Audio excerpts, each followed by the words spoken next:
Ang medical and dental mission ay lubos na mahalaga para sa mga taong mahihirap at sa buong komunidad. Ito ay nagbibigay ng pagkakataon sa mga taong hindi kayang magbayad ng regular na serbisyong medikal at dental na makakuha ng libreng check-up, gamot, at iba pang pangangailangang pangkalusugan. Sa pamamagitan ng ganitong mga misyon, natutulungan ang mga mahihirap na ma-access ang mga mahahalagang serbisyong pangkalusugan na kadalasang hindi nila kayang mabayaran. Bukod dito, ang Medical and Dental Mission ay nagbibigay din ng kamalayan at edukasyon sa kalusugan sa mga komunidad, nagbibigay ng solusyon sa mga pangkaraniwang sakit, at nagtataguyod ng pangkalahatang kalusugan at kaunlaran ng mga tao sa bayan. Marami ang sumusuporta kay Vanguard ACCTFI Director James Z. Valencia hindi lamang dahil sa kanyang medical at dental missions, kundi pati na rin sa kanyang dedikasyon sa pagsusulong ng edukasyon, livelihood programs, at social welfare projects para sa mga komunidad. Ang kanyang liderato at hindi mapapantayan ang serbisyo sa pagtulong sa kapwa ay nakapukaw ng suporta mula sa mga sektor ng AFP Reserve Command ng Armed Forces of the Philippines at ng Philippine National Police. Ang kanyang integridad at malasakit sa kapakanan ng iba ang nagtulak sa mga ito na malapit na at sumuporta sa kanyang mga adhikain. Bukod sa medical at dental mission, isa rin sa mga adhikain ni Vanguard ACCTFI Director James Z.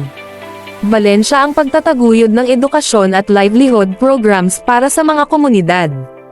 Kasama rin sa kanyang layunin ang pagsulong ng environmental initiatives at social welfare projects upang makatulong sa pag-unlad at kabutihan ng mga tao sa kanilang nasasakupang lugar. Ang mga tao ay natutuwa at nagiging grateful kapag may dental care and mission dahil ito ay nagbibigay sa kanila ng pagkakataon na magkaroon ng libreng dental services na kadalasang hindi nila kayang panduhan.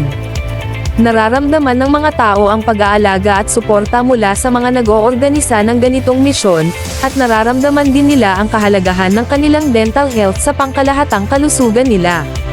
Ang pagkakaroon ng malusog na ngipin at bibig ay hindi lamang para sa estetika kundi mahalaga rin sa pang-araw-araw na buhay at kaginhawaan. Kaya't ang pagkakaroon ng akses sa mga libreng dental services ay nagbibigay ng inspirasyon at kaligayahan sa mga tao dahil sa pag-aalaga at pagmamalasakit na ipinapakita sa kanilang dental health. Ang mga serbisyong tulad ng tuli at eye check-up ay lubos na ikinatuwa ng mga mahihirap. Ito ay dahil sa mga ganitong serbisyo ay kadalasang hindi nila kayang panduhan o hindi nila nauuna sa kanilang mga kalusugan dahil sa kakulangan ng pondo. Sa pamamagitan ng libreng tulad ng tuli at eye check-up, natutulungan ang mga mahihirap na magkaroon ng akses sa pangunahing pangkalusugan na maaaring magdulot ng pangmatagalang serbisyo sa kanilang kalusugan at kaligtasan. Ito rin ay nagbibigay ng oportunidad sa kanila na maalagaan ang kanilang mata, na isa sa mga pinakamahalagang organo sa katawan. Ipinapaabot ni Vanguard ACCTFI Director James Z. Valencia ang kanyang mga taos-pusong pasasalamat sa lahat ng mga sumusuporta at nagtitiwala sa kanya sa mga advokasya at proyektong pangkalusugan ng organisasyon. Ang kanilang suporta at pagtitiwala ay nagbibigay inspirasyon at lakas sa kanya upang magpatuloy sa paglilingkod at pagtulong sa kapwa. Ang pasasalamat niya ay nagpapakita ng kanyang pagpapahalaga sa bawat individual na nagbibigay ng kanilang suporta para sa kabutihan ng komunidad.